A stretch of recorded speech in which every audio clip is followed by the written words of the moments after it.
Rumah Juang Jokowi itu berkumpul beberapa kelompok relawan-relawan yang mendukung Jokowi, Prabowo, Gibran sekarang. Oke, apakah itu faktor penyebab sehingga Sylvester ini benar-benar kebal? Ya, kalau temu lagi di Hot Room, dua ahli hukum, Dr. Asmi dan juga tadi Pak Jasman Panjaitan, mantan jaksa senior, telah mengatakan bahwa itu salah, tidak mengeksekusi Sylvester. Sekarang kita tanya dulu kepada Pak Andi Aswan yang adalah sama-sama soulmate pendukung soulmate Merah Putih yang adalah pendukung Jokowi, begitu ya? Ya, jadi saya mau luruskan dulu Bang Hotman. Ya. Kalau Bung Sylvester itu adalah Ketua Umum Solidaritas Merah Putih. Merah Putih yaitu pendukung Jokowi. Jadi ya pendukung Jokowi itu ada kelompok relawan. Oke. Ya, kalau saya dari Jokowi Mania. Jokowi Mania. Ya, dan juga sebagai Rumah Juang Jokowi. Rumah Juang Jokowi. Rumah Juang Jokowi itu berkumpul beberapa kelompok relawan-relawan yang mendukung Jokowi, Prabowo, Gibran sekarang. Oke, apakah itu faktor penyebab sehingga Sylvester ini benar-benar kebal? Ya, kalau kita bicara kebal ya tidak ada orang yang kebal di mata hukum. Ya. Pasti Bang Hotman walaupun 6 juga. tahun sudah ya. Ya, coba saya cerita dulu Bang Hotman ya. Okay. Saya cerita dulu yang kasus dikatakan Bung Azmi tadi yang di bulan Maret ya. Jadi Sylvester itu bukan sengaja untuk datang ke sana berorasi. Beliau itu diminta sama teman-teman di sana yang berorasi itu untuk mengirimkan bantuan makanan. Ya, meminta kepada Bung Sylvester. Ini yang dia ceritakan kepada saya. Kemudian dia kirim makanan ke situ dan di situ pada saat itu yang berorasi sudah pada selesai. Padahal ini masih panjang. Dimintalah Bung Sylvester ini untuk berorasi pada saat itu. Ketika berorasi memang dia slip tongue. Ini kenyataan yang terjadi. Sehingga terjadilah kegaduhan-kegaduhan tersebut.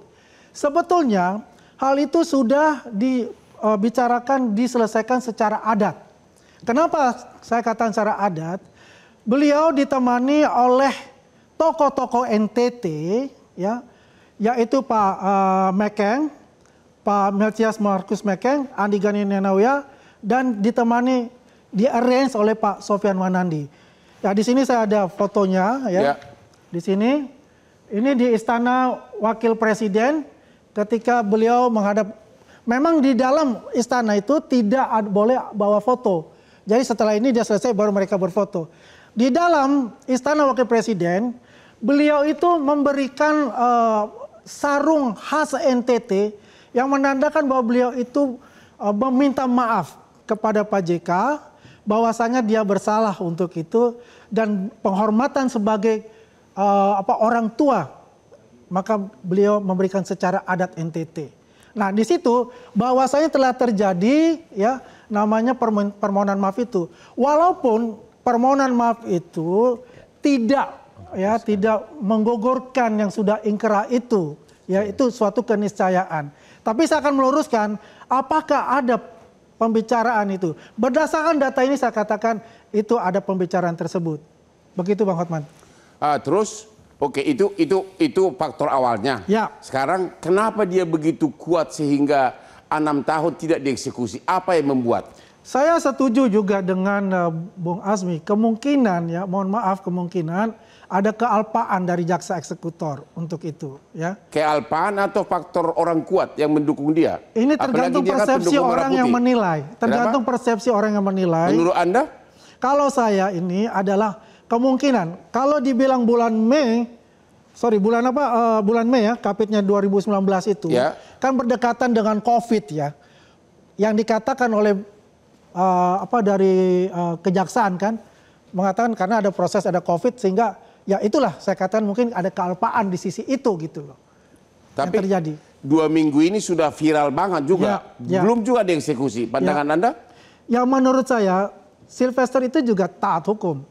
Maka dia juga mengajukan PK ya kan sebetul itu. Nah PK itu kan mestinya tanggal 20 ini di Pengadilan Negeri Jakarta Selatan ini dilaksanakan. Tapi beliau tidak datang karena sakit. Ya. Dan ada suratnya itu. Dan dijadwal ulang tanggal 27 Agustus. Ya, berarti 1 minggu ke depan, Rabu ke depan. Terima kasih. Sekarang kita mau nanya melalui Zoom kepada Bapak Nur Rahman, Komisioner Komisi Kejaksaan RI.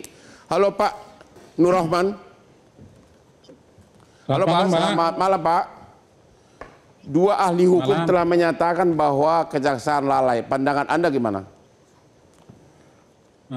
Sebelumnya seperti yang tadi sudah disampaikan oleh para narasumber sebelumnya, dan seperti yang kita ketahui juga pada hari ini itu seharusnya ada pelaksanaan sidang PK ya, sidang PK, namun demikian dari pemohon minta ditunda karena yang bersangkutan sedang sakit dan disertai juga dengan surat dari dokter. Namun demikian, Komjak masih mendorong untuk eksekusi sesuai dengan prosedur untuk kepastian hukum. Proses eksekusi diantaranya berkoordinasi dengan ALP untuk kesiapan menerima terpidana yang sakit. Juga supaya jaksa eksekutor memeriksa kebenaran sakitnya. Artinya, eksekusi yang dilakukan juga mesti mengedepankan hak asasi manusia. Jadi memang sejak awal begitu kita mendapatkan informasi dari media di awal Agustus, kita langsung tindak-lanjuti melakukan klarifikasi ke Kejaksaan Negeri Jakarta Selatan selaku jaksa eksekutor, dan kita sudah mendapatkan respon yang cukup jelas dan kita sudah menyampaikan sejak awal bahwa sudah tidak ada penghalang lagi dan jaksa eksekutor semestinya melakukan eksekusi sesuai dengan ketetapan hukum yang sudah. Oke, jadi pertanyaannya ada dua. Jadi apakah menurut Bapak bahwa 6 bulan itu tidak dieksekusi merupakan suatu kesalahan? 6 tahun? 6 tahun ya. 6 ya? tahun. Jadi kita kalau di Komisi Kejaksaan kan mengetahui ini di awal Agustus, jadi masih hitungan hari. Jadi kita masih berkonsentrasi terhadap solusi eksekusi. Namun demikian, jadi kita masih fokusnya di sana. Adapun kelalaian ataupun kealpaan yang disebut di para narasumber sebelumnya, itu merupakan informasi yang tentunya kita perlu melakukan klarifikasi lebih lanjut. Oke, kemudian mengenai sudah viral 2 minggu, apakah Bapak sudah mendengar akan dieksekusi dalam waktu dekat? Begitu kita mendapatkan informasi dari media, kita langsung melakukan tindak lanjut. Memang komitmen bersama antara kejaksaan dengan Komisi Kejaksaan, tindak lanjut itu bisa sesegera mungkin ketika kasus itu menjadi perhatian publik.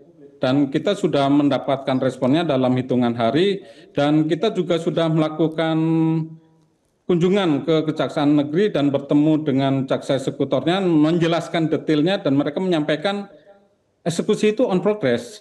Dan kita namun demikian pada faktanya hingga saat ini eksekusi itu belum dilakukan. Jadi sebagai komisioner kejaksaan bakal ada berita dalam beberapa hari bakal dilaksanakan eksekusi, begitu? Kalau eksekusi kan secepatnya Pak. Secepatnya, tapi belum tahu pasti kapan ya? Ya, jawabannya apakah nunggu sampai selesai proses PK atau bagaimana? Sejauh ini tidak ada penjelasan seperti itu. Apakah Komisi Kejaksaan tidak memberikan petunjuk tegas sesuai dengan kewenangan Komisi Kejaksaan?